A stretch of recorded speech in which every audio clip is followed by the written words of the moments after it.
MTFE পুরো নাম metaverse foreign exchange. Multilevel marketing এই অনলাইন প্ল্যাটফর্মে বিনিয়োগ করে সর্বশান্ত হাজারো মানুষ। অভিযোগ রয়েছে দেশ থেকে হাজার কোটি টাকা পাচারের।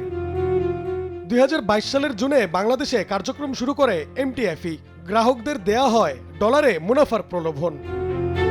2023 সালে হঠাৎ সব কার্যক্রম বন্ধ করে দেয় MTFE। এর মধ্যে গ্রাহকদের থেকে কয়েক হাজার কোটি টাকা হাতিয়ে নেওয়ার অভিযোগ ওঠে। ক্রিপ্টোকারেন্সির মাধ্যমে বিদেশে পাচার করা হয় সেই অর্থ। 2013 সালের আগস্টে খিলগাঁও থানায় এক ভুক্তভোগীর মামলার সূত্র ধরে তদন্তে নামে সিআইডি। বছরখানেকের চেষ্টায় একটি চীনা ক্রিপ্টোকারেন্সি এক্সচেঞ্জ কোম্পানির কাছ থেকে পাচার করা 44 কোটি 14 লাখ টাকা ফিরিয়ে এনেছে সিআইডি। 44 কোটি 14,62,303 টাকা সোনালী ব্যাংক পিএলসি মালিবাগ শাখায় সিআইডি বাংলাদেশ পুলিশের অ্যাকাউন্টে গত 25/3/2026 তারিখে তারা প্রেরণ করে।